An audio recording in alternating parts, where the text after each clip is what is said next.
دی چې یو ځلې بیا خپلو پښتنو ورونو سره مخاطب دی. الله نه امید ساتم چې زما پښتانه ورونه چې په دنیا هر ځای کې روغ او جوړ وي. الله مو تل خوشحاله او آباد لره. نن زه تاسو سره یو شارټ کلیپ خو ویډیو لازمي وګورئ. د درد نه ډکې خبرې به زه نن تاسو سره د یو پښتون مشر شریکې کړم، خو ویډیو به لازمي ګورئ، تاسو ذهن کې به هم نه راځي.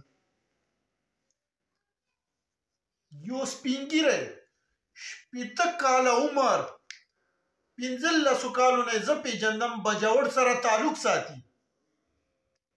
هغه سره خپله بکسه وي، په بکسې کې رنګ سامان وي، برش وي، ورسره بوټان پالش وي، خو چاته سوال نه کوي، خپله خواري محنت کوي. زه ډېر داسې خلک ګورم چې دا خپه به ورته داسې کېدی چې شابه دا بوټ ورته پالش کړه، بوټان به ورلړه کړي، په کوټسۍ کې به ورته کښېني چې دا بوټان ورته پالش کړه. کبرجنو ستا او هغه کې څه فرق دی؟ لاسونه، خپې، سترګې، غوږونه هر څه برابر. الله نه مو یره نه کېږي؟ د پیغمبر علیه السلام حدیث دی چې د سپینو ډکو د احترام وکړو لکه زما د عزت وکړو. دا زموږ د خوږ پیغمبر حدیث دی. په دې سپینه ږیره باندې خپله خواري محنت کوي، ته ورته دومره سپک ګورې. ورځې قیامت باندې به د دې سړي لاس وي او ستاسو به ګریوان وي. د هغه مجبوریت نه تاسو دومره غلطه فایده دی. د هغه داستان زه تاسو ته بیان کړم. ژړی زوی و، پلوټې خرڅولو په ریډۍ کې. نن ما ته هغه خپل داستان بیان کړو نو ما ته جړا راتله. اوس زه د تاسو سره خبرې کوم، ماله جړا راځي.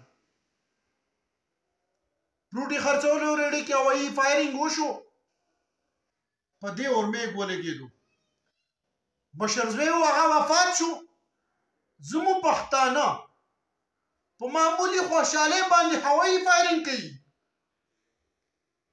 خپله خوشحالي د بل په غم بدلوي. خدای نه ویریږئ.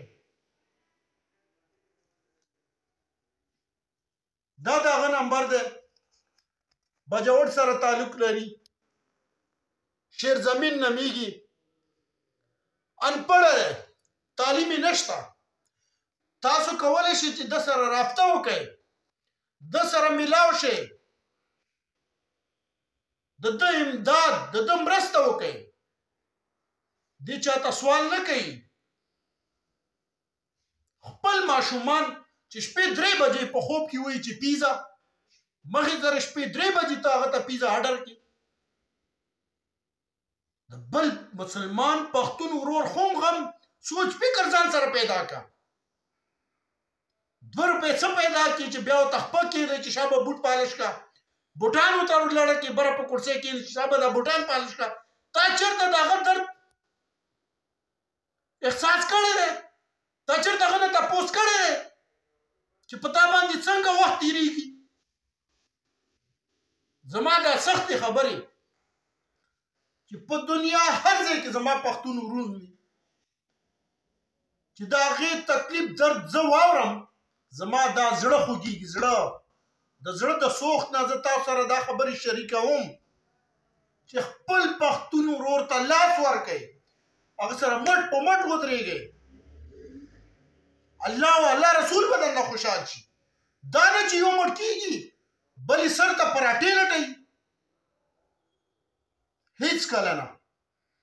زه الله نه امید ساتم خپل پروردګار نه چې زما غیرتمند پښتانه چې په دنیا هر ځای کې وي د خپل پښتون ورور به مرسته، امداد، مدد کوي.